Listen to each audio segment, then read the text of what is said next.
você está com a palavra, pode iniciar. Bom dia a todos que nos escutam, que estão participando dessa transmissão, a minha banca, os professores que estão online, que estão aqui presentes também. Me chamo Nicole Monteiro, sou mestranda do Programa de Pós-Graduação em Enfermagem associado no EPA-UFAM e participo da linha de pesquisa em Enfermagem, Saúde Pública e Epidemiologia de Doenças na Amazônia. Tenho o título da dissertação como Compreensão Fenomenológica sobre o Cotidiano de Mulheres com diagnóstico e tratamento de lesão intraepitelial escamosa alta. Estou orientada da professora doutora Margarete Sá e tenho como co-orientador o professor doutor Benilson Caldas. Fazendo uma breve contextualização do tema, até pouco tempo atrás, século XIX, século XX, quando se buscava pesquisar sobre uma determinada doença, queria-se saber a origem da patologia. Então, o objeto de investigação era investigar o que e o porquê uma determinada doença aparecia no corpo humano. Contudo, com o advento do século XXI, passou-se a incluir o indivíduo, sua experiência com a doença ou a repercussão dela na vida e a influência em relação ao autocuidado. E dentre as várias formas e vertentes, métodos que nós temos para estudar as individualidades e as particularidades do sujeito, tem-se a fenomenologia, que embasou, foi o método e o referencial teórico que foi escolhido e utilizado para a análise dos dados. A fenomenologia, ela busca explicar os fenômenos como eles são, ou como os seus principais estudiosos costumam dizer, ir às coisas mesmas. Assim, o objeto de estudo desta dissertação foi a compreensão do sentido do cotidiano de mulheres com diagnóstico de lesão intraepitelial escamosa alta, mais conhecido popularmente como NIC 2 e 3, que são as lesões que aparecem em torno de 10 anos a 20 anos antes do desenvolvimento de um câncer de colo de útero. Assim, não se pode falar das lesões sem contextualizar com o câncer e, mais especificamente, com o câncer de colo de útero. Atualmente, as doenças que mais matam em termos mundiais de Brasil são as doenças do aparelho cardiocirculatório. Então, principalmente os infartos, os AVCs. Só que, segundo o estudo de Matarazzo 2016, a projeção que foi feita com os dados epidemiológicos já existentes aponta que em 2029 haverá uma inversão da maior causa de mortalidade, tanto a nível de mundo quanto a nível de Brasil, apontando para uma incidência maior para as neoplasias. O câncer de colo de útero, as mais notícias que ele traz no seu estudo é que o câncer de colo de útero e o câncer de mama serão que mais serão incidentes e que mais matarão as mulheres se a projeção for confirmada em 2029. Sendo que o câncer de colo de útero haverá uma projeção de 50% a mais dos dados que já nós temos hoje epidemiológicos. O câncer de colo de útero, como eu disse, ele tem um desenvolvimento progressivo lento, sendo inicialmente o aparecimento das lesões de baixo grau. Essas lesões elas podem regredir espontaneamente, só que se não houver um diagnóstico precoce, pode ser com que essa mulher desenvolva essas lesões intraepiteliais escamosa alta para o nível 2 e 3. Nível 2 e 3, essa mulher já necessita fazer algumas microcirurgias para tratamento e uma regressão da sua lesão. É importante falar também que essas lesões elas aparecem devido à infecção pelo HPV, mais conhecido também em termos técnicos como papilomavírus humano, e a sua principal forma de detecção é por meio do exame Papa Nicolau ou exame preventivo.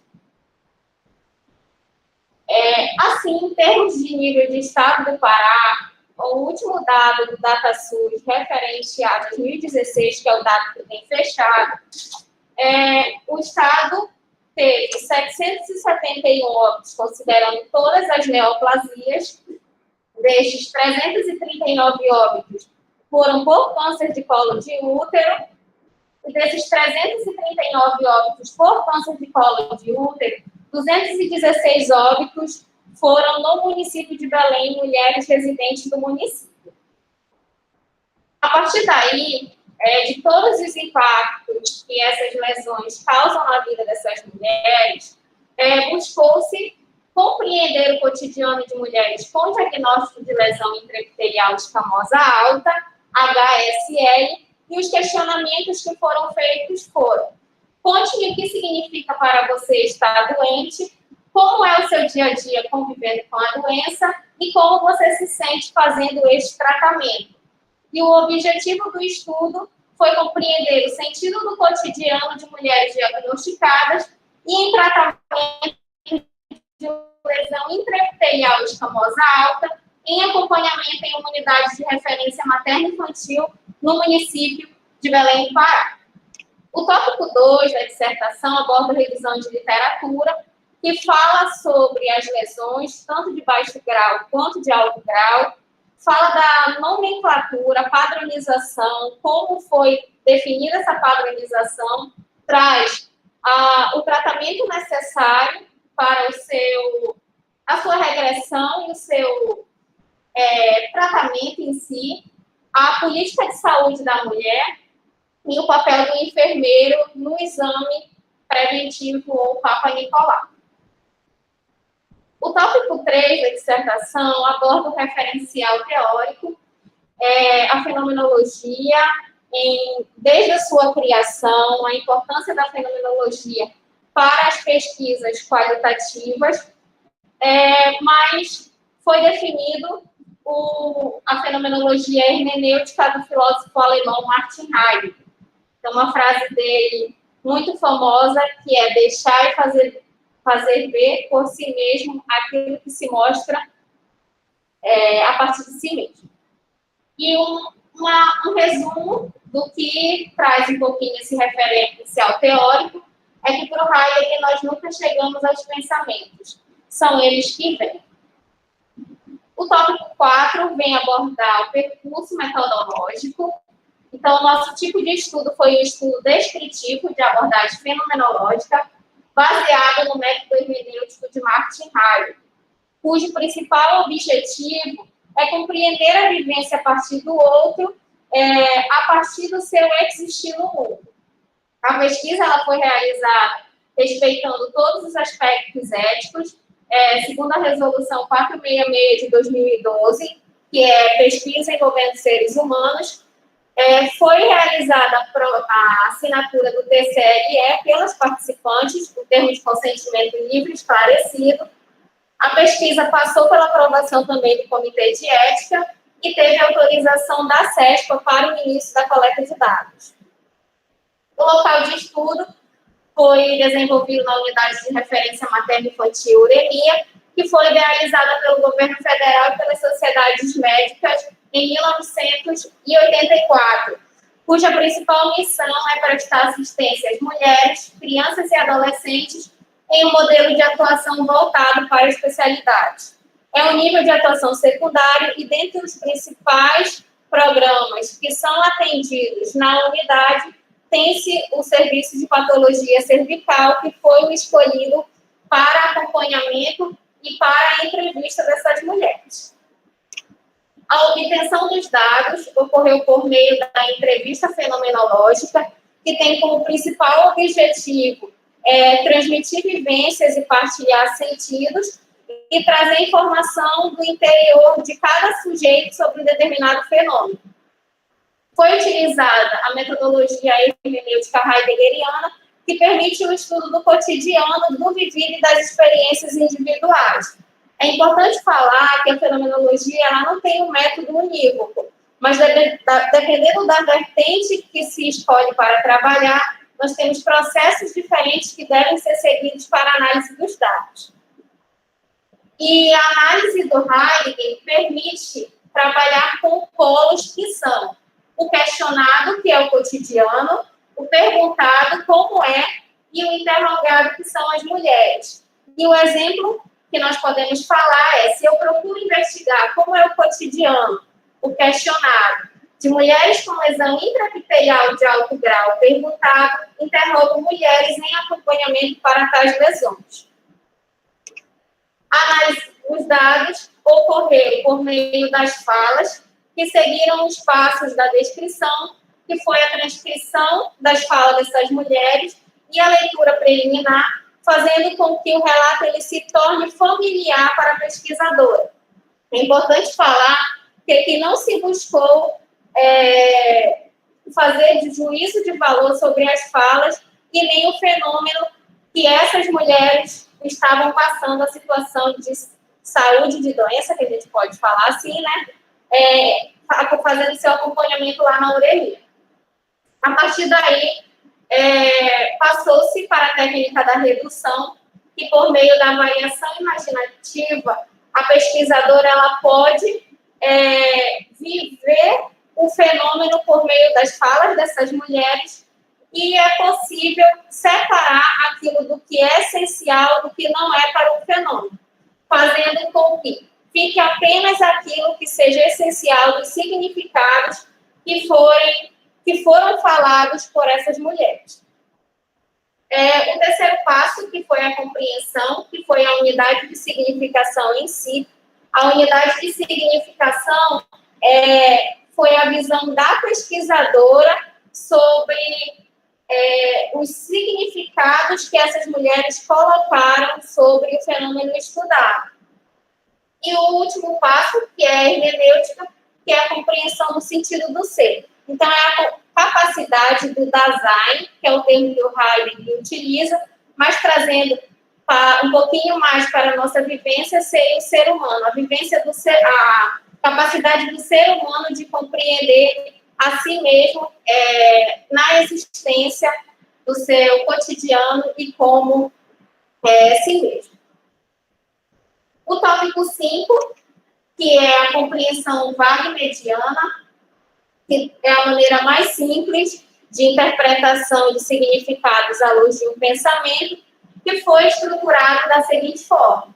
Essa compreensão, como eu falei, é a compreensão da pesquisadora acerca das falas, acerca do que as mulheres falaram sobre o fenômeno. Então, na unidade 1, nós tivemos as mulheres e os caminhos do adoecimento, decisões e mudanças. O dia a dia de um relacionamento estável vivido na confiança com o parceiro. Sabemos que essas lesões são consequência de doença sexualmente transmissível. E eu, por confiar muito no meu parceiro, não usávamos preservativo na relação. As mulheres verbalizaram a relação entre o HPV e a sua doença.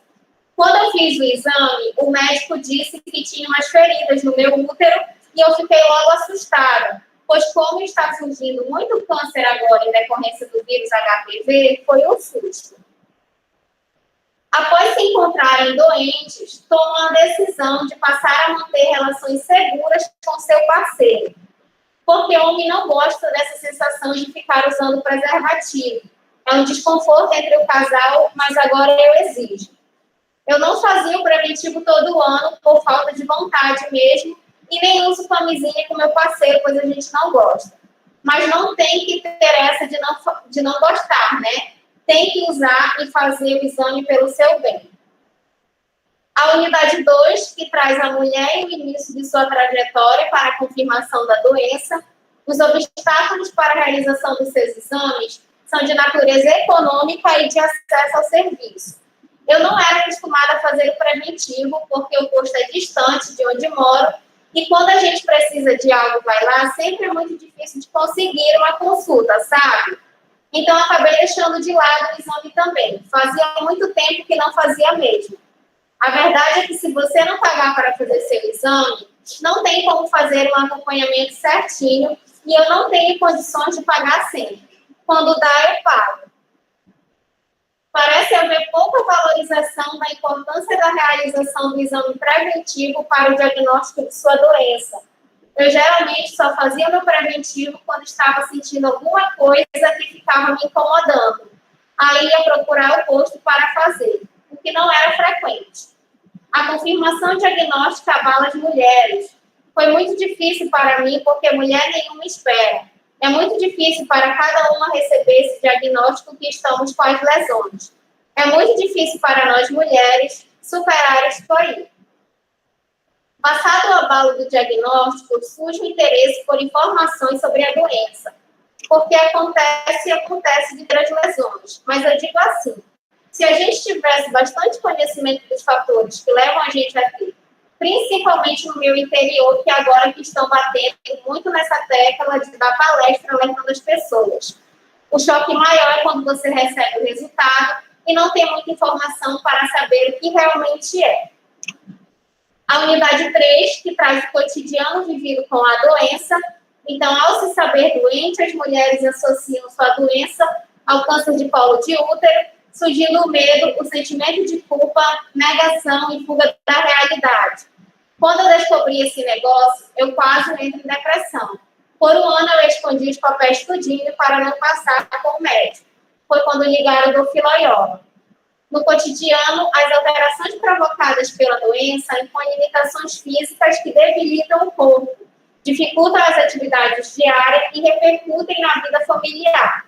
Eu sinto muitas dores. Às vezes eu tenho sangramento, tenho febre, e isso dificulta muito minhas atividades da vida. Toda a nossa vida muda quando recebemos o diagnóstico. Passado o abalo do diagnóstico, a mulher deseja abreviar o sofrimento causado pela doença. Eu só queria que ela tirasse logo meu útero para acabar com esse sofrimento que mexe muito com a gente. A retirada logo do meu útero seria até melhor, pois todas as recomendações de tratamento para ficar sem sexo e todas as outras coisas que acontecem no nosso dia a dia são muito complicadas e nem sempre o nosso companheiro entende e colabora. E, por fim, a unidade 4, que foi no desafio de curar-se, a mulher encontra dificuldades econômicas na realização do seu tratamento. Eu comecei e parei no tratamento, mas a mamãe e o pessoal estão me ajudando porque eu não estou viajando diretamente pelo TFD, que é o tratamento fora de domicílio. E tenho que pagar minha passagem, fica complicado. Ou era esta ajuda ou perdi o tratamento. As mulheres que seguem o tratamento corretamente reconhecem melhoras em sua qualidade de vida. Eu me sinto bem, bem mesmo. Eu fiz todos os procedimentos, né? Primeiro a biópsia, depois a colposcopia, depois passamos por uma ressonância pélvica com contraste, passamos de novo com o ginecologista e viemos para cá. A confiança na cura como motivação para as mulheres seguirem o tratamento correto. Eu vou fazer o meu tratamento e vou ficar boa. A importância do apoio de familiares e amigos na realização do tratamento. Desde o diagnóstico, meus filhos me ajudaram a superar todas as dificuldades que eu tive para ficar aqui fazendo o acompanhamento, e isso foi muito importante para mim. As mulheres também se amparam a fé em Deus para ajudar no seu processo de cura. Me deu muita tristeza no início, mas agora eu estou me cuidando e creio em Deus que vai dar tudo certo. Olha, com a lesão é assim, eu confio em Deus primeiramente. Com isso, a compreensão vago-mediana ela ficou estruturada em 4 unidades de significação. A primeira unidade, ela traz informações e significados acerca da relação sexual desprotegida. Então, muitas mulheres, quando elas falavam de uma relação segura, elas traziam isso, a ideia de um relacionamento estável, um parceiro fixo, a confiança também que elas tinham no parceiro, e isso fazia com que elas acabassem negligenciando algumas medidas de proteção. Além disso, a unidade também ela traz que das 30 mulheres que foram entrevistadas, apenas 3 trouxeram a relação existente entre o HPV e as lesões, HSL, como eu já disse anteriormente, NIC 2 e 3. E elas sentiam-se envergonhadas por estarem passando por aquele momento, porque elas reconheciam que em algum momento a confiança que elas tinham no parceiro e o fato de terem um relacionamento estável fez com que elas se descuidassem da sua saúde e que elas estivessem passando por todas aquelas alterações, que são alterações que não só debilitam o corpo, segundo essas mulheres, mas alterações também de nível psicológico. A unidade 2 traz as barreiras financeiras, geográficas e estruturais de acesso aos serviços de saúde. Então, muitas mulheres tinham dificuldades de acesso ao exame do preventivo, algumas não faziam porque realmente não achavam que fosse importante fazer um exame de rotina, e outras não faziam em decorrências dessas dificuldades que se apresentavam. E a partir do momento em que elas sentiam algum sinal ou sintoma que começasse a alterar a sua qualidade de vida, elas procuravam um serviço de saúde para acompanhamento, faziam o seu exame e, após o diagnóstico, elas eram encaminhadas para a uremia, que foi onde o estudo foi realizado, fazendo com que muitas já pensassem estar com câncer de colo de útero. E, a partir daí, elas tinham a necessidade de ter maiores informações sobre a doença. Quando a gente fala o termo grande de lesão intraepitelial escamosa alta, quantas mulheres sabem que isso é referente a NIC2 e 3, que está relacionado às lesões que são precursoras do câncer de colo de útero? Então, essas mulheres sentiam essas necessidades de maiores informações sobre a doença. E a unidade 3, ela traz justamente essas alterações e essas mudanças da vida cotidiana que se apresentaram a essas mulheres de ordem biopsicossocial e que agora faziam com que elas necessitassem passar 2 anos em acompanhamento, no mínimo de 2 anos em acompanhamento no serviço de patologia cervical, só que em decorrência das dificuldades, principalmente na questão do tratamento, as dificuldades financeiras, essas mulheres, às vezes, desistiam do tratamento, mas quando encontravam alguém que pudesse ajudá-las, elas faziam acompanhamento, faziam os exames periódicos de rotinas que são estabelecidos, só que elas tinham uma necessidade de encurtar o sofrimento causado pelas HSLs. Então, a gente percebeu também que, às vezes, a relação de gênero se apresentava como algo que interferia no processo de como essas mulheres vivenciavam os seus cuidados e a importância que elas davam para as doenças e para a HSL. E essa necessidade de encurtar o sofrimento foi repetido muito a fala da realização da esterectomia, que é a retirada total do útero. Então, muitas já chegavam pedindo que o útero fosse retirado, às vezes porque já tinham filhos, e outras era numa tentativa de encurtar esse tratamento, esse tempo de tratamento no serviço de saúde. E a unidade 4 é o curar-se como um desafio pessoal. Então, a gente já falou um pouquinho que são principalmente relacionadas às dificuldades financeiras. Muitas não eram residentes do município de Belém, vinham de outros municípios, tinham gasto com transporte, às vezes tinham gasto com hospedagem, e isso dificultava muito com que elas seguissem o seu tratamento na unidade de saúde. E é o momento em que a rede de apoio dessas mulheres foi mencionada como importante para que elas conseguissem seguir o seu tratamento até a alta procura.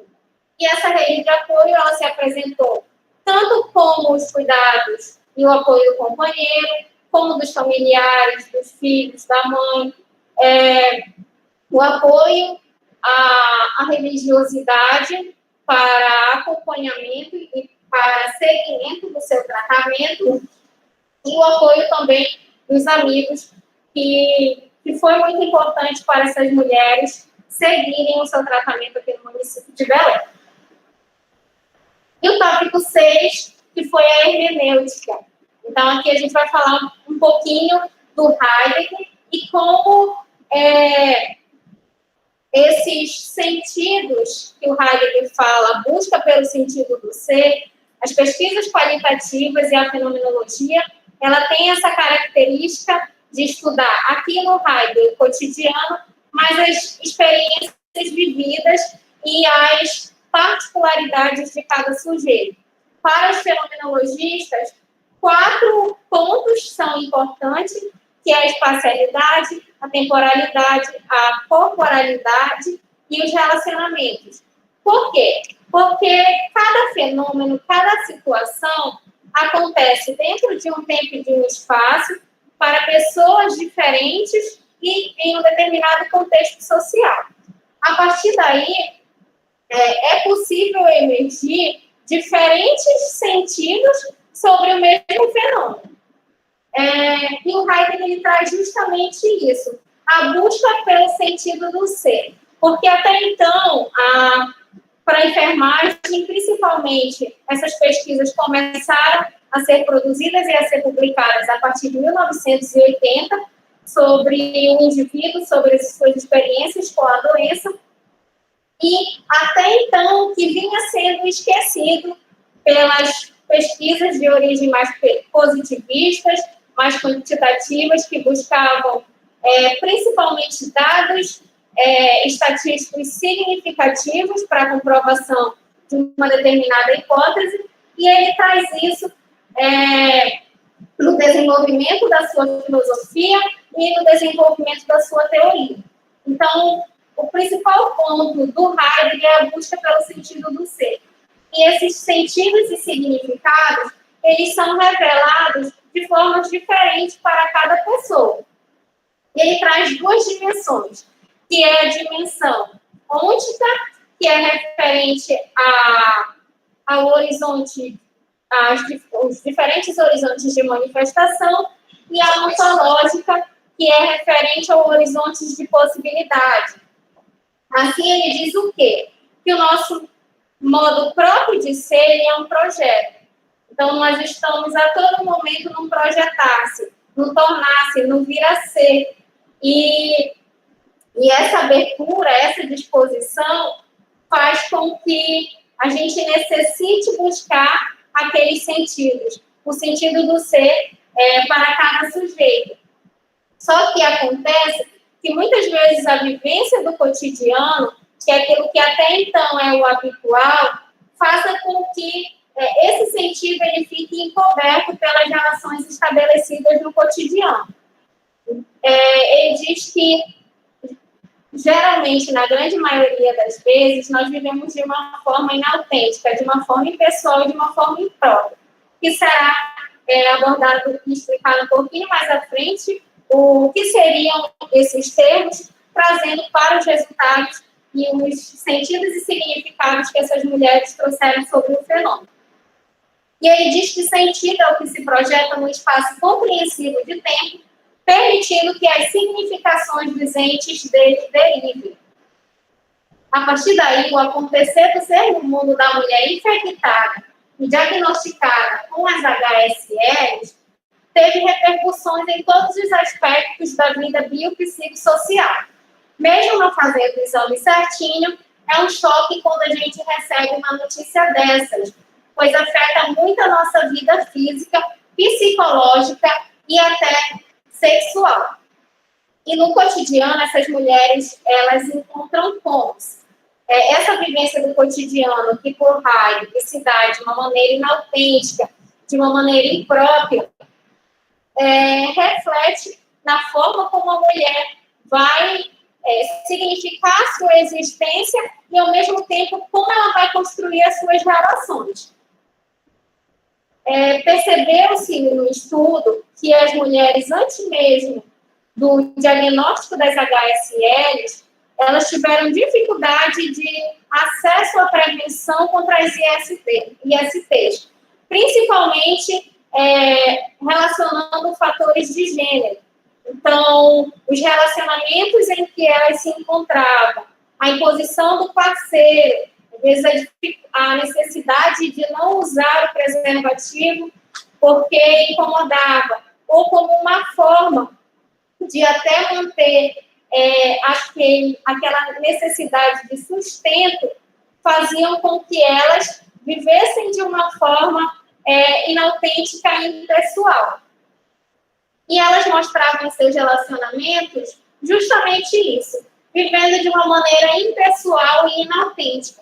O que seria para o Heidegger o impessoal? O impessoal é essa vivência mediana, é uma vivência em que todo mundo é outro e ninguém é si mesmo. Então, o impessoal seria isso.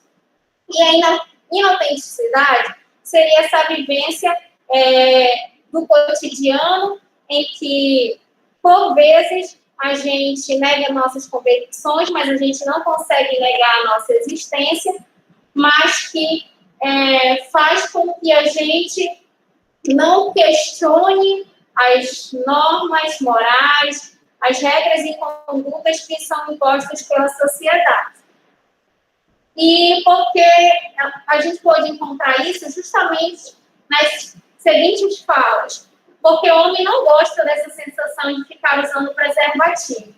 É engraçado que parece ser mais fácil falar disso com você do que falar com o meu companheiro. É algo muito íntimo e não sei se ele entenderia.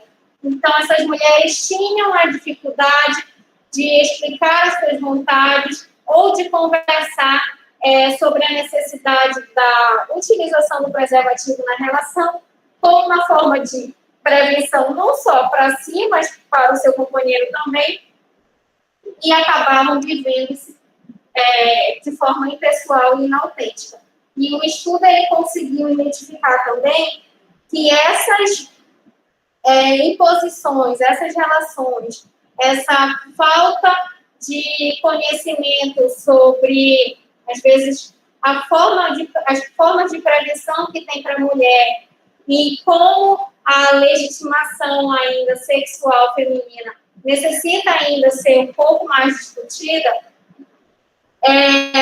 mostravam-se que existiam as vontades impostas, que era a vontade do companheiro, e as vontades ocultas ou veladas, que era a necessidade de maior legitimação sexual.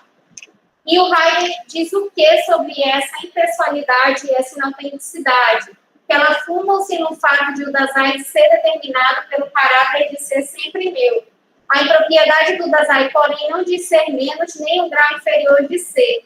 Ao contrário, a impropriedade pode determinar toda a concreção do Dasein em seus ofícios, estímulos, interesses e prazeres.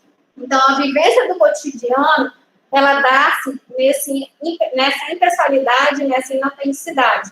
E na grande maioria das vezes, a gente só consegue encontrar a nossa autenticidade, o nosso modo próprio de ser e as nossas verdades,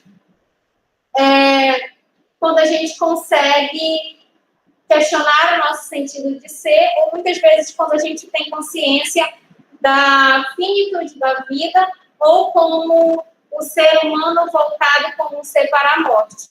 Então, isso faz com que a gente questione como é que está sendo a nossa existência, como é que foi e como é que será. Assim, no cotidiano, o Dasein, novamente, o ser humano, ele tem uma dependência em relação ao mundo, e o que ele diz que é característico que a gente viver nessa inautenticidade. Só que, além disso, ele diz que nós temos modos básicos também de ser e que fazem parte do nosso cotidiano e que na grande maioria das vezes, nós estamos imersos, que é o falatório, a curiosidade e a ambiguidade. O falatório é onde o Dasein, o ser humano, ele não se vê disposto a uma compreensibilidade originária do seu falar e compreender. E a gente pode encontrar na seguinte fala: acho que ainda existe o fato de, às vezes, pensar que o uso da camisinha é por desconfiança. Trazendo para algo a gente, seria a ideia do telefone sem fio. Então, a mensagem, ela sai de uma forma, mas quando ela chega já na última pessoa, ela já está com um sentido totalmente diferente. Então, seria justamente isso aqui o falatório, que a gente se preocupa em falar, mas a gente não se preocupa em compreender originalmente aquela mensagem. O segundo modo básico que nós podemos falar seria a curiosidade, que tem a primazia pelo ver, para o Heidegger, de todos os sentidos do corpo humano.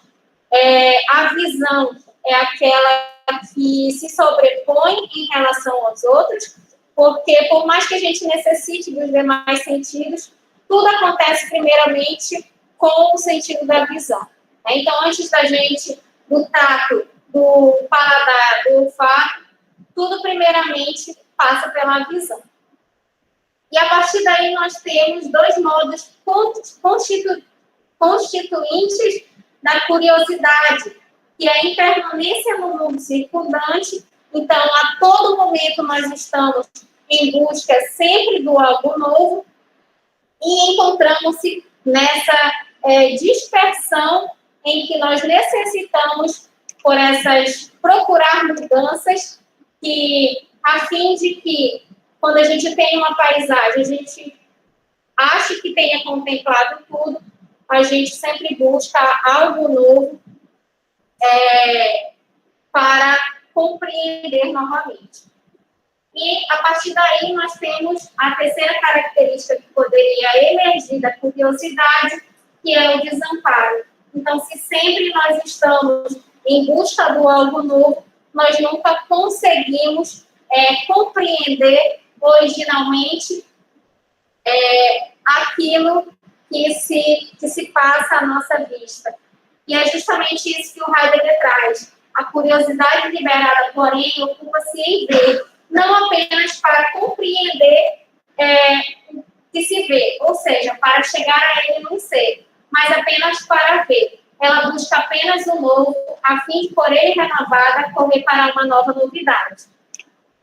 A ambiguidade, que é a falação e a curiosidade se perdem de tudo aquilo que o Dasein compreendeu autenticamente e faz com que, ao se tornar público, ele já chegue de uma forma inautêntica, sem essa compreensibilidade originária. E nós podemos identificar nas falas como: porque o homem não gosta dessa sensação de ficar usando preservativo. Eu não fazia o preventivo todo ano por falta de vontade mesmo, e nem uso camisinha com meu parceiro, pois a gente não gosta. Então, é justamente isso que o Heidegger traz. Essa sensação de, ao mesmo tempo em que eu tenho um parceiro que me impõe a não utilização, eu também não quero utilizar porque é algo que me incomoda. E na cotidianidade, nós temos também o fenômeno do medo, que é algo que está por vir, se torna uma ameaça, e é justamente o medo é uma promessa da ameaça que pode acontecer ou não. E ele se divide das duas formas, como o pavor, que é uma ameaça daquilo que me é familiar, e como o horror, como algo daquilo que eu não conheço, daquilo que não me é familiar. E as mulheres, elas temem não poder ser com os outros em seu modo cotidiano, como eram antes da doença com todo o seu vigor. Ao mesmo tempo em que tem pavor do câncer, que por sua vez é o medo de não existirem no mundo. Então, é justamente aqui, com essa consciência do câncer, que na grande maioria das vezes está atrelado à ideia de morte, é que faz com que as mulheres busquem uma autenticidade. É importante falar também que o Heidegger, nos seus estudos, além da existência da doença e do cuidado, ele traz essa questão da morte. E por mais que a morte seja a realidade mais certa, mas a gente vive como real, mas a gente nega a sua característica de irreversibilidade e de superabilidade. Então, é nesses momentos que a gente consegue compreender aquilo que nós somos, aquilo que nós fomos e aquilo que nós queremos ser. E em sua cotidianidade, as mulheres elas sentem-se tristes, chorosas e preocupadas com sua nova condição de vida, passando a descrever a doença, na grande maioria das vezes, como a pior coisa que lhe aconteceu. E é angustiando-se em suas possibilidades de ser, que o Dazai poderá repensar sua existência sobre o que foi, está sendo e será. Na presença e angústia revela um ser para o poder ser mais próprio, ou seja, o ser livre para a liberdade de escolher e acolher a si mesmo. Então, nesses momentos, são nessas angústias impróprias que eu permito com que haja uma cura ontológica, né? Uma cura para o meu existencial, uma cura para significar a minha existência. E o estudo ele permitiu o quê? Identificar que as lesões, apesar de não ser o câncer de colo de útero, ela também traz alterações em todos os aspectos da vida biopsicossocial dessas mulheres. São limitações que debilitam o corpo, que debilitam as suas relações também sociais, porque muitas acabam ficando em casa, deixando de fazer aquilo que elas gostam, em decorrência das limitações que se apresentaram. Essas limitações, essa dificuldade de acesso ao exame, esse diagnóstico tardio, ele foi relacionado a barreiras de dificuldades de acesso ao serviço de saúde, dificuldade de retorno com os profissionais, barreiras de ordem geográficas e barreiras também, principalmente financeiras. O estudo apontou que as HSLs e as medidas de prevenção da lesão, ela também perpassa pela questão das assimetrias de gênero. Então, pensar ainda hoje que no século XXI, uma mulher não tem conhecimento das formas de prevenção voltadas para a área feminina e necessitam se subjugar em relação ao outro para manter uma condição de saúde, é algo que faz com que repensemos nossas práticas e as nossas políticas de saúde pública para a área da mulher. E o estudo também possibilitou que o cuidar revela características singulares, subjetivas e autênticas, principalmente para a área de enfermagem, que é uma área que prescreve cuidados. Então, a gente consegue, às vezes, tratar uma mesma doença, o mesmo protocolo, mas, às vezes, o cuidar, ele vai se dar de maneira subjetiva. E a gente precisa levar em consideração isso. E a enfermagem, ela traz a importância desse olhar atentivo, desse olhar compreensivo, daquilo que não está perceptivo, mas que influencia no processo de como essa mulher se cuida, de como essa mulher adoece e na construção das suas relações sociais. E a enfermagem ela não deve limitar-se às ações robotizadas, que é justamente fazer com que esses cuidados se tornem singulares. Nós necessitamos que a coleta do preventivo, mas não só isso, que todas as outras atividades de enfermagem, elas possam dar voz para o usuário. A gente precisa fazer com que ele fale, que ele diga o sentido daquela doença para ele e o quanto que isso interfere na sua qualidade de vida. E nós só iremos conseguir isso tendo um olhar atentivo e compreensível para todas essas pessoas que chegam com a gente como profissionais de enfermagem necessitando de cuidado. Aqui foram algumas das referências que foram utilizadas. E para finalizar, eu trouxe a frase que está na minha dissertação também, que resume basicamente o que nós trouxemos e o que nós encontramos. O que nós necessitamos, né, que é, paradoxalmente, o autoconhecimento não se dá sozinho, fora do encontro. Eu não me fecho para me conhecer, eu entro em relação para me conhecer. Eu me conheço através dos outros, através dos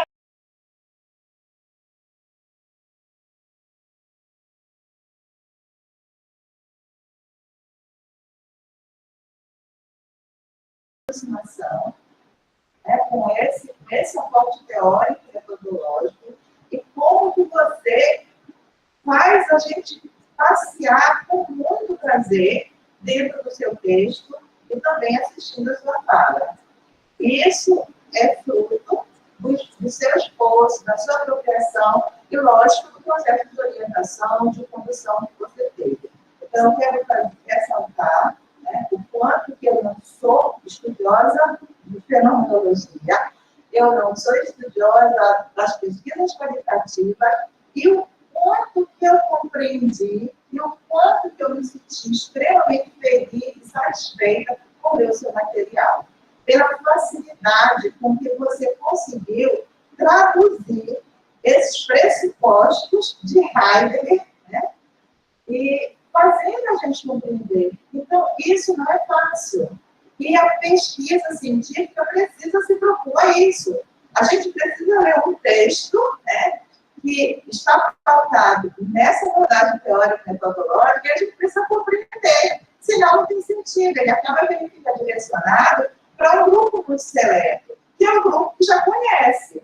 Mas o desafio é você transportar esse conhecimento para outras pessoas, né, para outros pesquisadores, para a sociedade em geral. Então, eu quero ressaltar e parabenizar. Tá? O seu material, como todo material, né, como toda dissertação, como todo artigo, né, ele sempre você faz uma leitura, você precisa rever algumas coisas.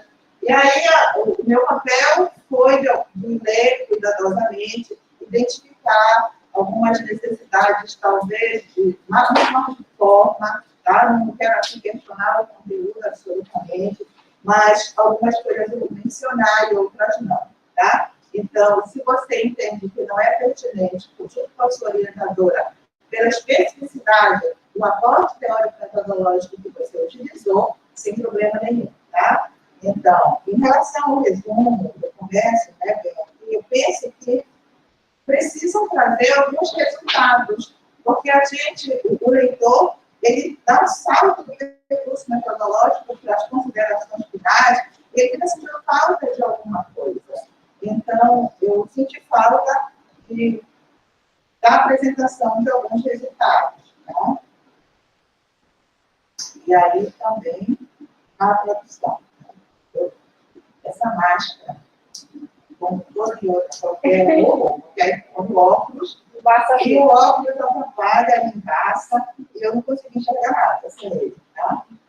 Em relação à justificativa do seu estudo, eu faço uma sugestão de que você pudesse suprimir esse detalhamento da busca por evidência científica. Talvez manter um texto contemplando os principais achados que justificam o objeto. E esse nível de detalhamento talvez possa ser utilizado em outras circunstâncias. Tá? É só uma questão de qualificação mais ainda do material, que já é, para mim, já é de alta qualidade. Tá? Aí tem muitas questões aqui marcadas que eu não poderia ter, mas eu quero dizer que essa compreensão mediana que você apresentou aqui, para mim, é excelente. Tá? Eu compreendi, né? eu consegui me transportar enquanto enfermeira para todo esse processo aqui, como se eu estivesse atendendo as mulheres, como se eu estivesse ouvindo as mulheres. Tá? Então, parabéns. Tá? E dentro dos seus dados, tem uma questão que me chamou a atenção, lá na página 77, tá? A unidade de significação 2, tá? Você aborda a trajetória da confirmação do diagnóstico e você afirma comportamentos distintos entre mulheres que você classifica como sendo bem orientadas e aquelas que você classifica como sem orientação, né? Em relação ao exame, em relação aos objetivos de realizar esse exame, em relação ao resultado positivo, né? Essas mulheres que você classifica como sem orientação, são as mulheres que você identificou, se eu estiver equivocada, você vai falar. São as mulheres que você identificou que geraram nelas repercussões muito negativas, né? Em relação ao biológico, em relação ao sexual, ao social, à questão psíquica e, consequentemente, as reações que elas adotaram, né? E aí, quando eu leio o texto, eu não percebi muitas essas facilidades, né? Você diz que algumas foram mais bem orientadas e demonstraram mais facilidades em lidar, né? E, na minha leitura, a minha percepção é de que elas mostraram sempre muitas dificuldades, né? Em todos os sentidos, tá? Em enfrentar o problema, em conversar, em partilhar, em adotar determinada postura, né, diante do companheiro, enfim, tá? Se você puder... No caso, aquelas que apresentaram mais, podemos dizer, né, mais facilidades, foram aquelas que tiveram uma orientação antes de serem encaminhadas para cá e contavam com uma rede de apoio de familiares bem fortalecidas. Então, isso fazia com que elas tivessem facilidade no enfrentamento da doença. Foi nesse sentido que eu quis colocar, não sei se não foi possível variar. Seria nesse último parágrafo, né, professor? E aí, falando dessa questão de ter sido orientado antes de vir para cá, porque pelas falas, pelos depoimentos, muitas são oriundas do interior do estado, né? E estudos epidemiológicos, como eu falei, já apontam isso claramente aqui na nossa região. Né?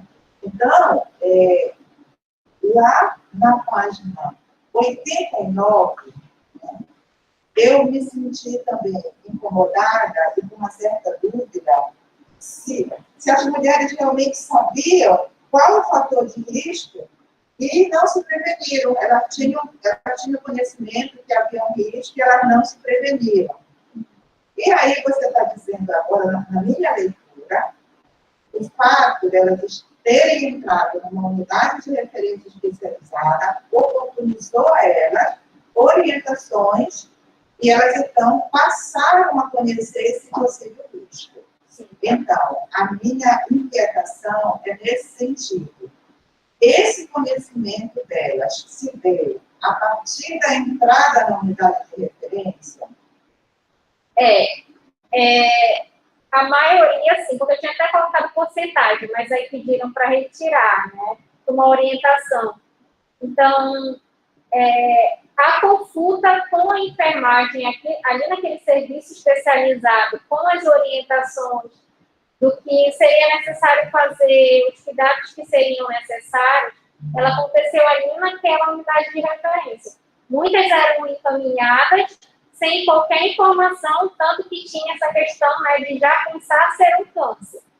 Então, ali na uremia, que é um serviço que é específico de tratamento das lesões, foi onde elas tiveram consciência dos fatores de risco. Olha só, né? Ótimo, nesse caso, só para a gente compreender direitinho, para poder fazer o ajuste. Seria pertinente, então, enfatizar bem, marcar bem essa diferença, porque o que nós vemos no trabalho é justamente essa lacuna de onde ela vem, na procedência dela. E na atenção básica, tanto não tem os meios para fazer o tratamento, tanto que adoece, quer dizer, não tem a prevenção, a dificuldade de acesso ao preventivo, faz com que elas já sejam encaminhadas com problemas, e, ao mesmo tempo, essa carência de falta mesmo de orientação, porque é muito marcada a diferença da consulta, os cuidados que são dispensados para ela na sua unidade de origem geralmente do interior, comunidade básica, para a abordagem que é dada para ela quando chega na UEI. Uma unidade teoricamente, com pessoas tecnicamente mais conhecedoras, mas com uma outra dinâmica de trabalho. Né? Então, isso é muito marcante. É essa a diferença. A pessoa vem sem orientação. Ela vem pensando, do ponto de vista fenomenológico, para a paciente que chega do interior com uma lesão intraepitelial alta, isso já tem o caráter da ameaça, né? Já é o caráter da ameaça. Ainda não, mas a qualquer momento, né? Ainda não vai trazer, mas pode se transformar em qualquer momento, tá? Isso é muito presente no estudo. Esse desamparo, não é um desamparo fenomenológico, mas é um desamparo em relação a essa dinâmica de processo de cuidado. E não orienta, e só encaminha depois de já ter uma lacuna de não ter feito o que se propõe, o que a legislação propõe, que fazer o preventivo em todas as mulheres, pelo menos a partir dos 25 anos, né, obrigatório, e é uma regra que não se cumpre, e também não se orienta, só diz, você está com esse problema, então você agora vai ser encaminhada para fazer já os procedimentos, já não é mais em preventivo, já não trabalhamos mais em prevenção, porque as barreiras epidemiológicas já foram rompidas, né?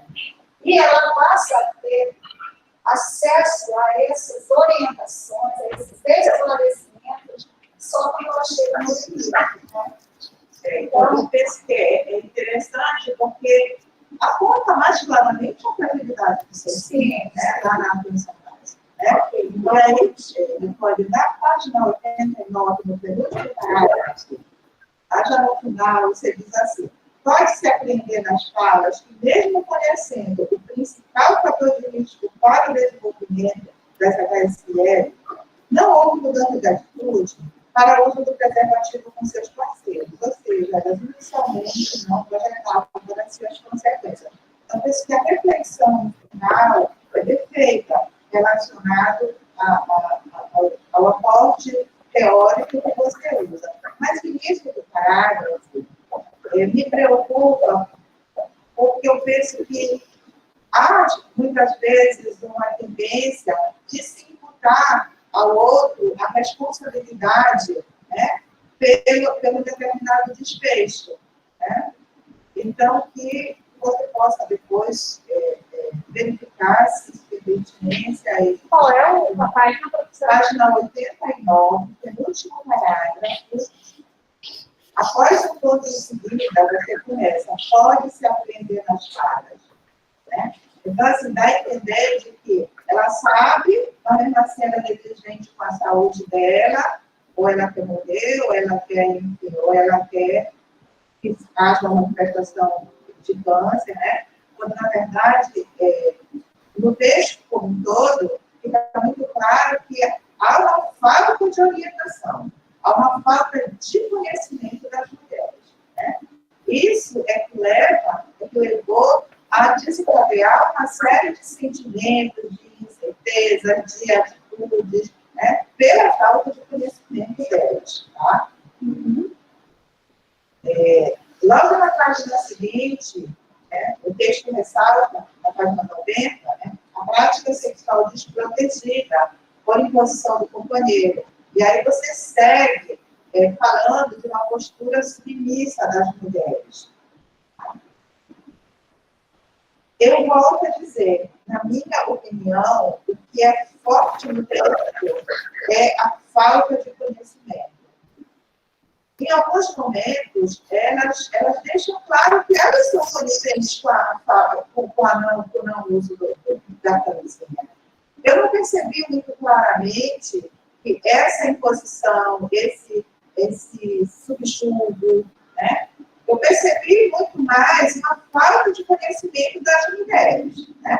Assim, em algumas falas, a gente identifica o que é natural na nossa cultura, sobretudo as mulheres com menor escolaridade, que moram em localidades mais interioranas, menos desenvolvidas, essa condição de não questionar o homem, né? Essa relação é muito clara. Mas, assim, nas falas, no depoimento de um modo geral, eu percebo que é muito mais forte a falta de conhecimento, que não necessariamente esses apontamentos que você levantou. Embora eles estejam presentes, eu entendo que num trabalho que discute subjetividade, né, há que se valorizar todas elas. Tá? A senhora acha que trazendo as falas para cá ficaria melhor? Justificaria o porquê do parágrafo? Talvez uma ilustração, ou talvez não deixar como se fosse a tônica, né? Como se a tônica fosse essa, ou imposição de parceiro, ou subjugo das mulheres. E eu penso que a tônica é muito mais a falta de conhecimento dela. Conhecimento e de orientação. Né? Sim, por um processo de educação e saúde extremamente frágil, né? Se é que ele existe. Bem, e aí eu quero elogiar enormemente as suas considerações finais. Né? Eu gostei muito, tem alguns parágrafos que eu fui colocando aqui, excelente reflexão, você vai ver, né? Da legitimação sexual, né? E da consciência entre a relação sexual e o diagnóstico, eu achei fantástico isso, né? Você fez com muita propriedade, tá? Isso não caiu nas considerações finais, a gente está na parte da hermenêutica, né? Mas as considerações finais são muito, muito, muito bem escritas, tá? Você identifica aqui nas suas considerações finais a consulta de enfermagem como uma oportunidade de orientação. Esse é um programa de mestrado em enfermagem, eu acho isso muito, muito legal, muito oportuno, tá? Penso que tem uma questão que você acha que não valorizou tanto aqui, que talvez você possa inserir, que é a questão da educação e saúde. Se você identifica que toda essa conduta é em função da falta de conhecimento das mulheres, que leva a determinadas atitudes, então, a educação e saúde precisa ser apontada como algo a ser revisto. Né? Não dá para pensar em educação e saúde do jeito que é feito no nosso país. Há que se levar em consideração qual a cultura local, qual é a visão de mundo das pessoas, qual o perfil social das pessoas, para que se possa, então, fazer uma implementação de políticas públicas voltadas para a educação e saúde. Tá? Bem, aqui tem vários parágrafos que eu fui aqui, né, fazendo aqui um registrozinho na lateral, depois da ler, né? Você faz um destaque também, assim, de comodismo vivido dentro dessas considerações finais. Mas eu não vejo isso como sendo uma intenção de exposição. Eu vejo que esse comodismo vivido é pela falta de conhecimento, o que perpassa pela falta de orientação, seja nas consultas, seja numa atividade de educação e saúde, de um modo geral. De um modo geral, me pode, essas são as minhas observações, tá? E eu espero que esse momento seja um momento de uma grande conta, né? Está se abrindo na sua vida acadêmica, que você possa brilhar muito ainda aí nessa carreira. Muitíssimo obrigada a você, a professora Margarete, pela oportunidade de ter lido o material de tamanha qualidade. Obrigada, professora. Agora nós estamos edição de última pergunta.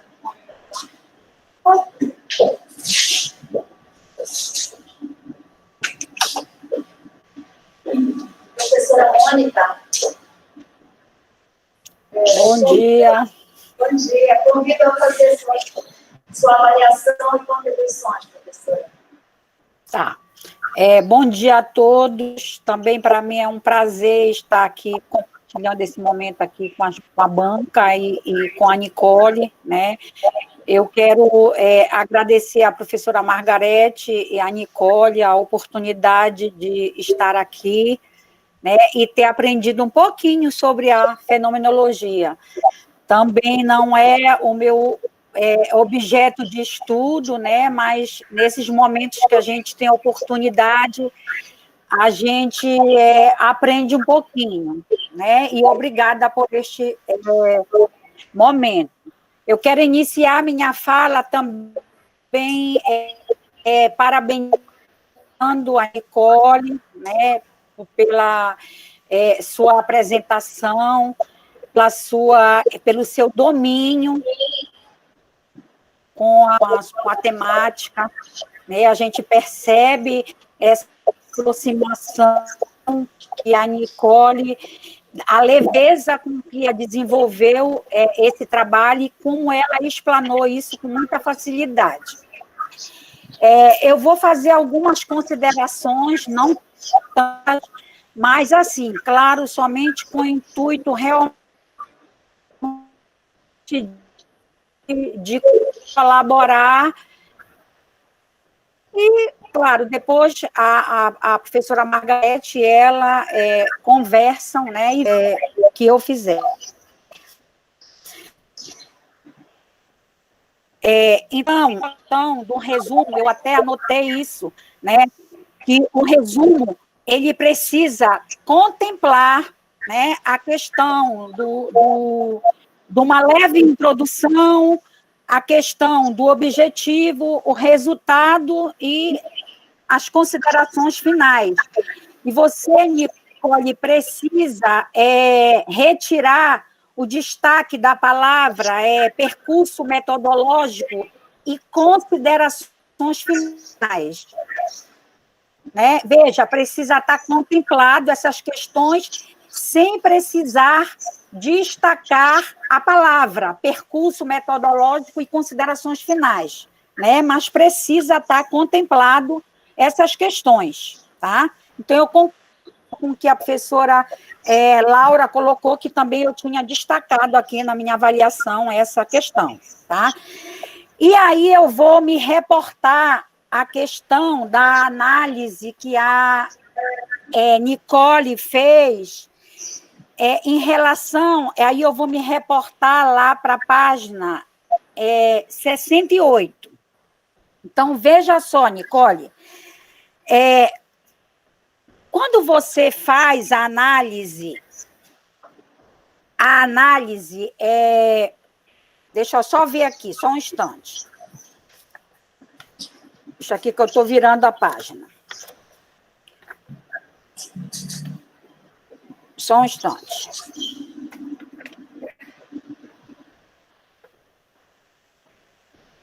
Olha lá, né? A página. Quando você faz a análise, que é do método que você avaliou, que é nessa dimensão da fenomenologia hermenêutica, onde você trabalha a questão que é a proposta do seu estudo, onde você faz uma análise na questão do sentido, né, do cotidiano dessas mulheres, a compreensão dela, né, você mergulha na questão profunda do método que você usou, que foi a questão da dimensão da fenomenologia, né, da hermenêutica, que foi um método que você utilizou. Então, veja, ali, apesar de eu ter pouco domínio do método, né, eu achei perfeita a sua análise, né, nessa dimensão que você trabalhou.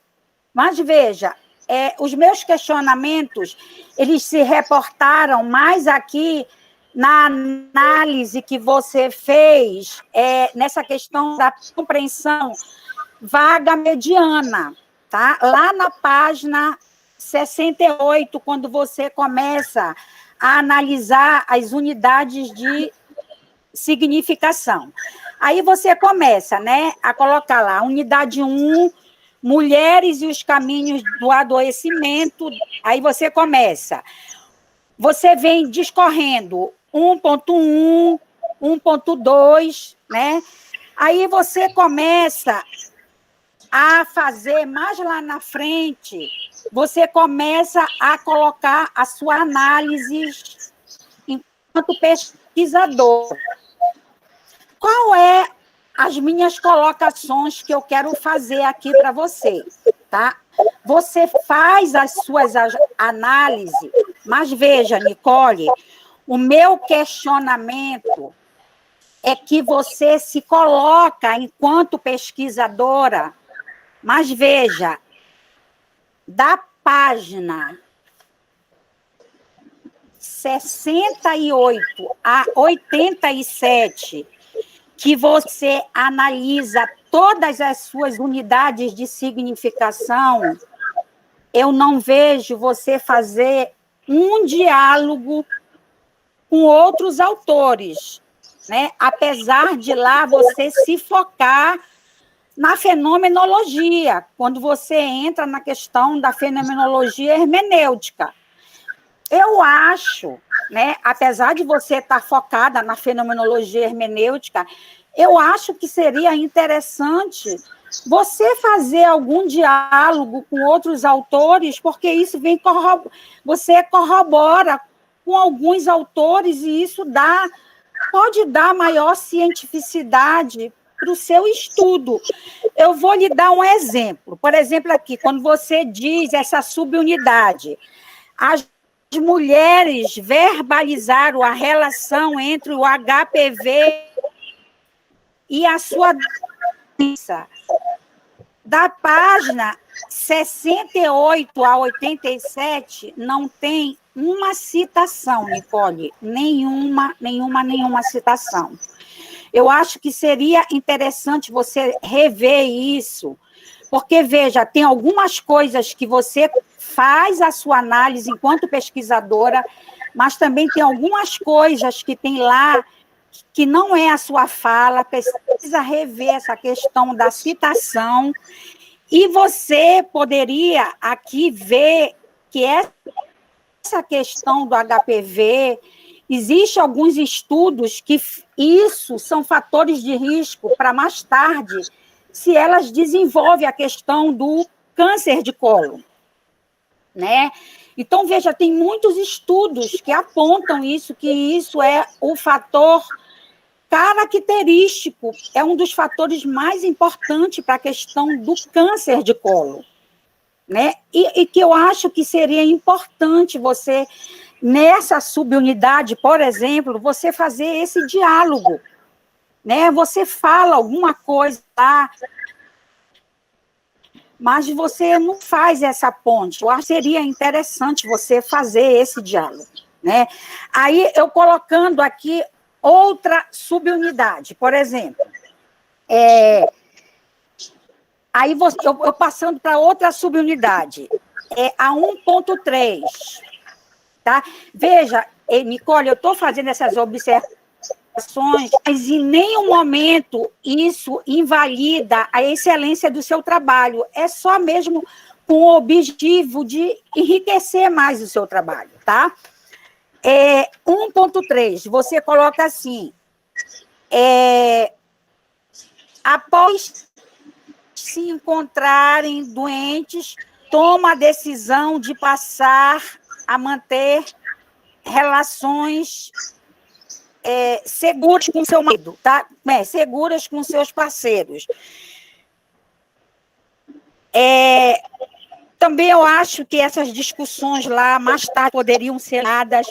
Ela está no contexto lá das discussões, eu acho que elas poderiam ser ampliadas. Aí a gente passa lá para unidade 2. Vá acompanhando aí. Veja lá, unidade 2. Na página 71. Olha só. 2.1, você coloca lá. os obstáculos para a realização dos seus exames são de natureza econômica e de acesso aos serviços. Aí você faz uma discussão legal aqui, né? Essa questão do as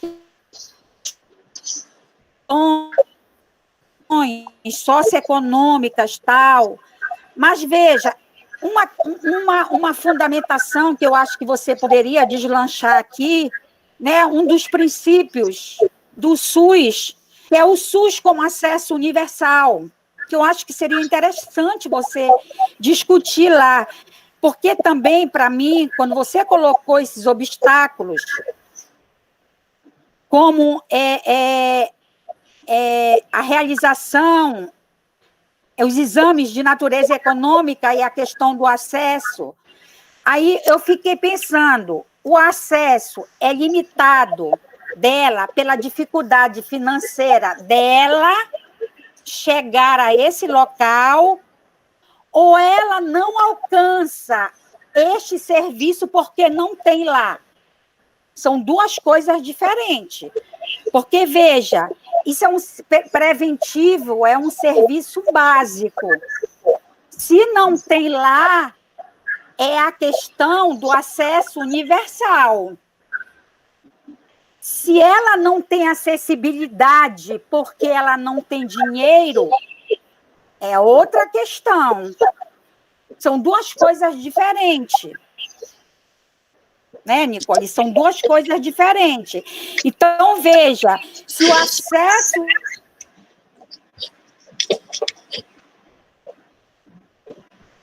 sociais e condicionantes influenciando no processo saúde e doença, é outra coisa, né?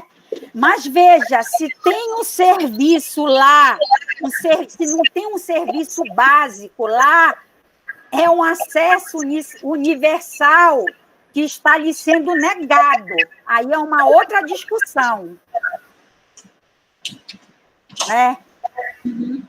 Então, veja, então, eu acho que seria isto interessante discutir, porque, veja, tu tem isso nessa questão da Lei 8.080, que diz que a saúde tem como fatores determinantes e condicionantes o acesso aos bens e serviços essenciais, que você pode estar fundamentando aí nessa questão, entendeu? Então, eu senti necessidade só de você reveja essa questão de ver as questões da citação e de você dialogar com outros autores, ainda que eu sei que você fez uma discussão lá, quando você fez a discussão lá, está perfeita nessa dimensão da fenomenologia hermenêutica. Mas aqui que tem algumas questões que fogem um pouco da subjetividade, digamos assim, nem sei, talvez a professora Margarete pode me corrigir se eu não estiver correta, ou você mesmo que se aproximou mais disso, eu acho que talvez pudesse ver mais essa questão. Aí eu vou para o item lá, 2.2, tá? O outro item lá, 2.2. Só um instante lá, vamos voltar. Deixa eu lhe dizer a página.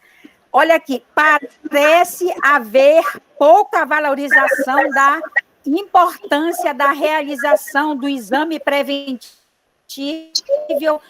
para o diagnóstico de sua doença, tá? Que eu vi também que foi... Porque eu tentei, Nicole, veja, porque você colocou lá as subunidades lá por um lado e depois você discutiu.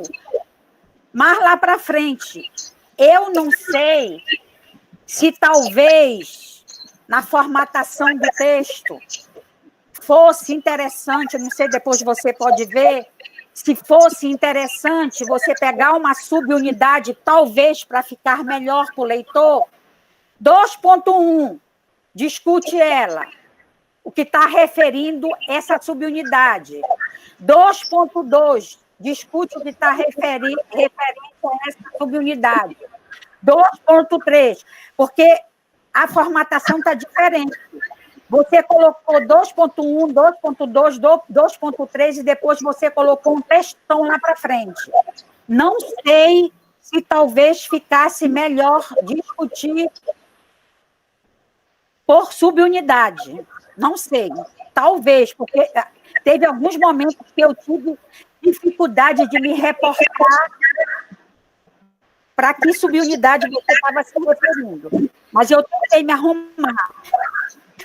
Aí, aqui, nesse item 2.2, eu comecei a pensar, parece haver pouca valorização. Eu comecei a pensar o papel desse pessoal, o papel do ACS, SE, estratégia, a valorização das atividades educativas, como é que está a busca ativa, está o papel aí da questão que poderia ter sido discutido aqui, a questão das ações de saúde da mulher.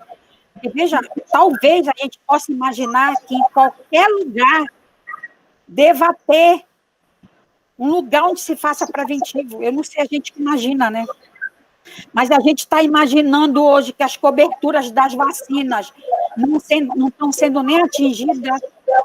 A gente pode imaginar que preventivo também não, né? Não sei, né? Mas veja, aí a gente vai passando lá para o item 3.2, mais lá para frente.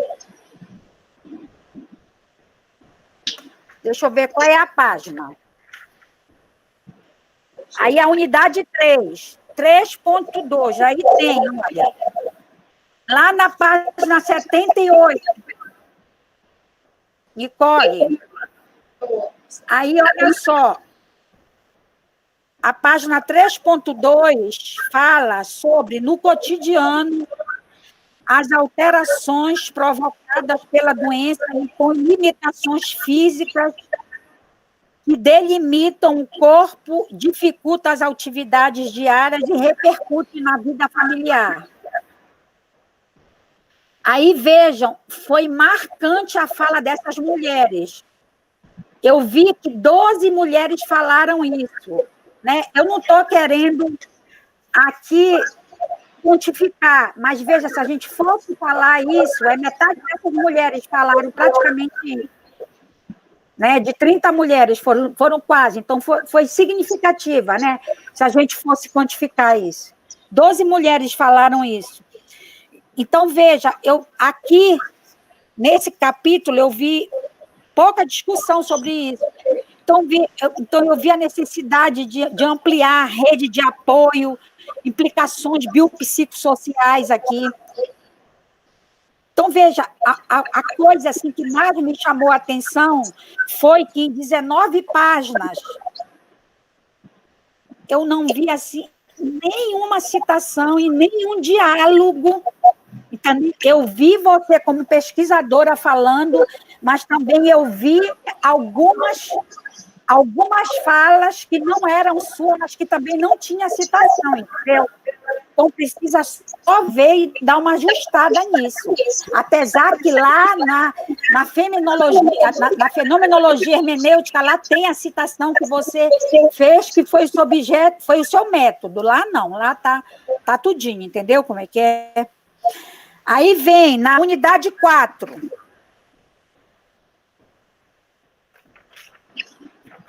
Na unidade 4. No desafio de curar-se. Tá? No desafio de curar-se. Aí você fala também nas dificuldades econômicas e na realização do seu tratamento. Aí aqui emerge de novo na fala dela os determinantes sociais, né, que influenciaram no processo saúde e doença.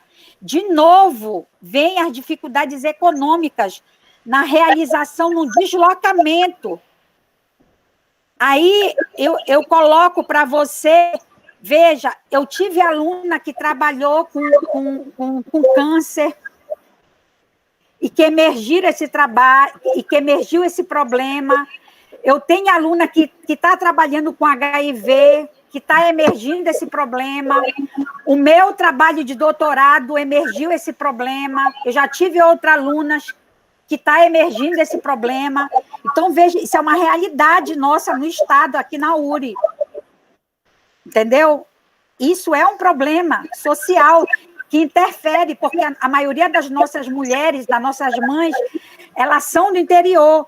Aí você coloca a questão do TFD, que é um instrumento legal que visa garantir o tratamento. Você fala em TFD, mas precisa a gente teorizar um pouco isso aqui, né? Isso está no manual estadual da CESPA. Então, a gente precisa dar uma olhada aí nisso. Então, veja, Nicole, é só com o intuito de ajudar, da gente refletir, mas isso não invalida a excelência do seu trabalho. É só para a gente melhorar, porque você tem toda a condição de publicar. É só para a gente ver aí nessas 19 folhas que a gente precisa citar, a gente precisa fazer um diálogo entre outros estudos aí. Tá? Nem que seja para corroborar, nem que seja para confirmar tudo que você viu com seu estudo. E parabéns, Nicole, parabéns. Você tem tudo para publicar, você com a professora Margarete, tá? Você tem tudo para alavancar, você é uma menina excelente, você sempre foi uma menina que sempre foi nota 10 no mestrado, tá? Sempre foi uma menina que se destacou e você está de parabéns, tá bom? Vá que seus voos vão ser altos, tá bom, Nicole? E mais uma vez, parabéns, tá certo? Tá, você e para a professora Margarete. Muito obrigada, professora, pelas suas contribuições. Eu só queria falar que essa questão da unidade de significação, ela é própria da fenomenologia, da gente não trazer outros estudos, né, para justamente colocar nessa compreensão wagneriana. Tanto que o próprio Heidegger define a compreensão da pesquisadora acerca dos significados que elas trouxeram sobre o fenômeno estudado. Então, foi assim, por isso que a gente não trouxe outros estudos, foi aquilo que foi perceptível para as mulheres naquele momento. E aí eu vou conversar com a professora Margarete para que a gente avalie essas contribuições e a gente faça as alterações que forem essenciais. Tá. Mas muito obrigada pela...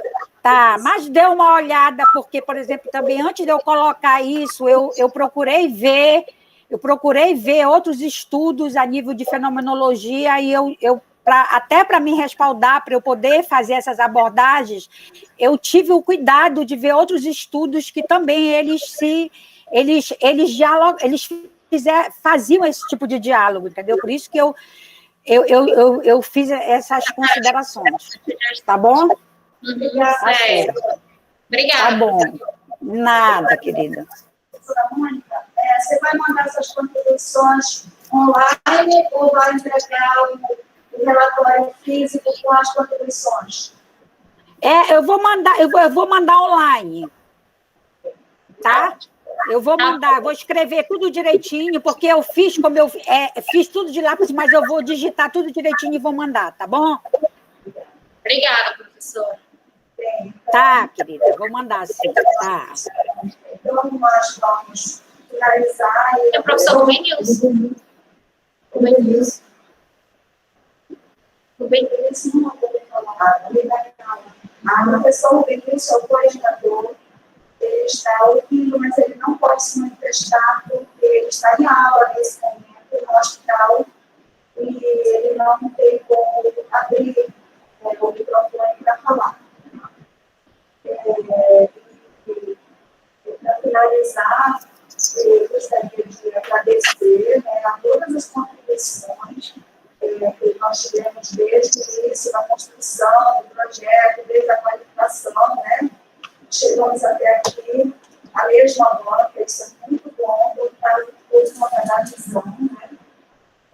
A fenomenologia, estudar a fenomenologia, implica aí, como nós tentamos, não abrir mão de trazer a epidemiologia, de trazer mostrar a força que o problema tem, a força social, a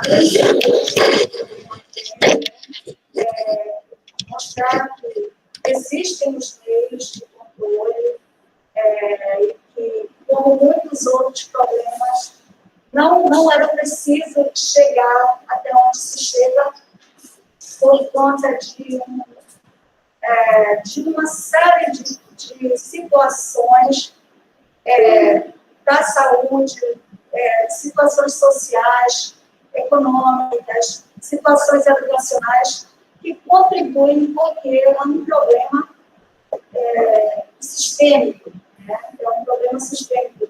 É uma das tantas lacunas, dívidas sociais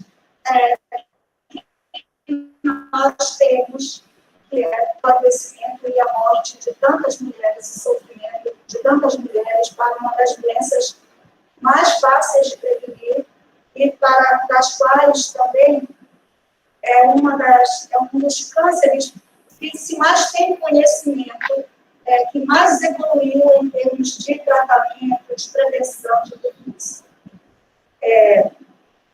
Agora, a fenomenologia, para quem estuda, sabe que tem algumas exigências, né? E nós tentamos, assim, sempre zelar pela pureza do método, não abrindo mão de trazer dados, né, científicos e tudo mais.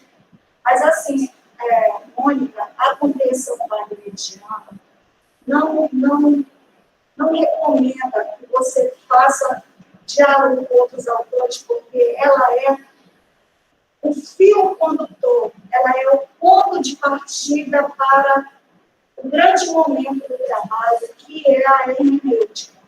Então, a hermenêutica que é baseada na obra do autor, por conta de ser um desenho que tem teoria e método no mesmo desenho, no mesmo percurso metodológico. Tá? Então, é por essa razão que tem essas 19 páginas que tem só fala das mulheres e questão por conta digamos assim, desse ponto de partida. A compreensão wagner-mediana é apofântica, é a partir dela que se chega na ufologia, propriamente, na interpretação fenomenológica. Eu gostaria de falar assim também aqui do prazer que foi trabalhar com a Nicole.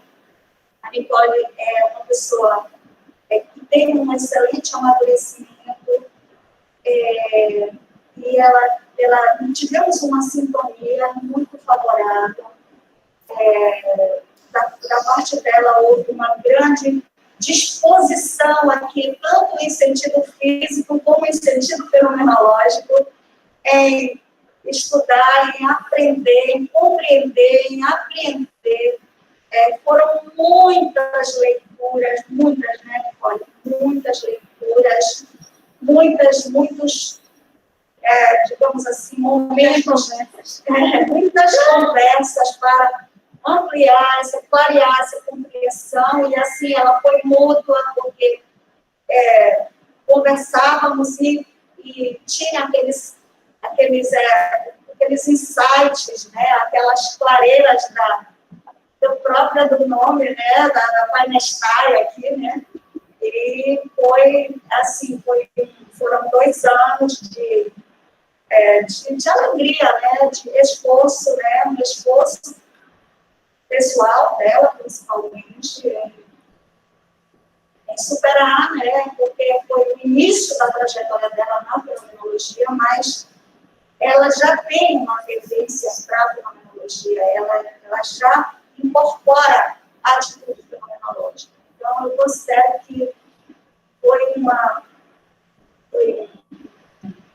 objetivo, mais um objetivo alcançado, não só o fato de o programa titular mais de mestre, né, que isso também conta, né, já somos mais de 100 mestres titulados no programa, isso é muito bom, isso mostra a regularidade, a maturidade do programa, né, essa consistência, mas isso também foi também uma satisfação pessoal por conseguir que uma mestranda tivesse essa sensibilidade para abraçar o estudo de um método que é tão denso, que é difícil, que tem uma subjetividade enorme, mas valeu a pena, foi muito bom. Então, também quero agradecer, viu, Nicole? Obrigada. E eu sei que a Nicole vai dar continuidade a trajetória profissional dela se vislumbra para ser uma pesquisadora qualitativa, principalmente uma pesquisadora em fenomenologia. Apesar de que ela tem capacidade para fazer qualquer uma. Tá? Ela veio da quantitativa na graduação e assumiu esse compromisso de aprender, de sair da zona de conforto e entrar na fenomenologia, que muitas vezes, Marília sabe bem disso, que às vezes a gente entra em terrenos muito pantanosos. É verdade. Às vezes a gente não tem nem onde pisar, nem onde se segurar em cima, né? Porque é um caminho difícil, mas é um caminho sempre que nos surpreende. E essa surpresa com o mundo é que forma um fenomenólogo, porque um dos grandes, digamos assim, uma das grandes atitudes no mundo das pessoas em geral é a indiferença, é o não se espantar com as coisas, com os fenômenos, com as pessoas, com o acontecer. E o fenomenólogo não.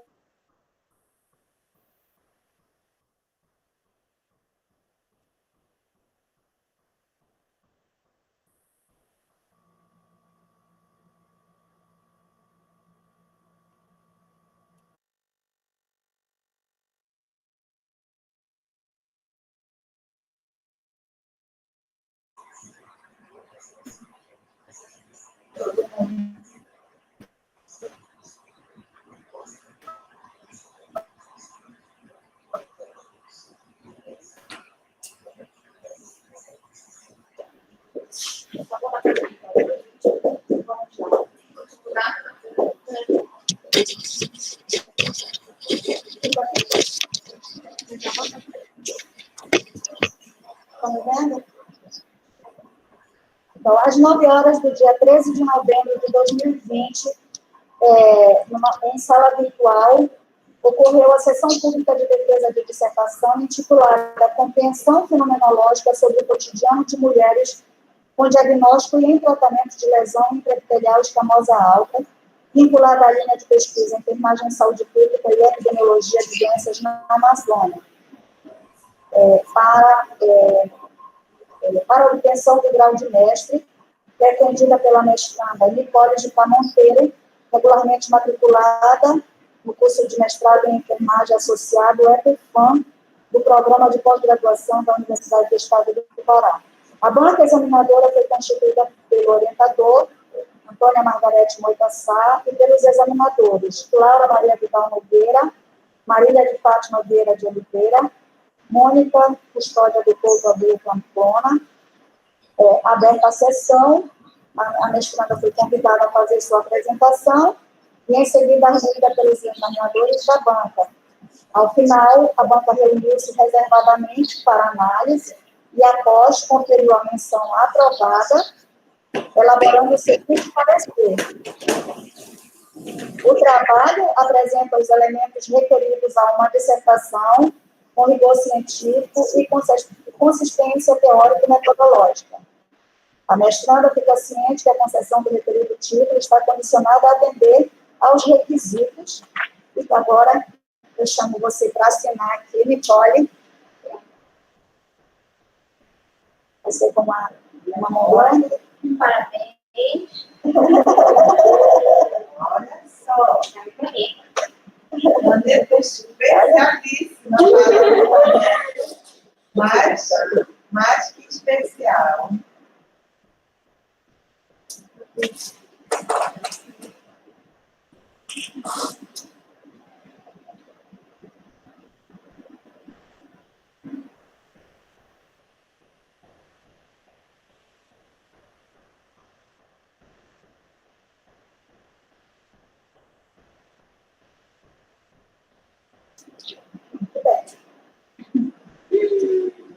parabéns, Nicole. Obrigada, professora.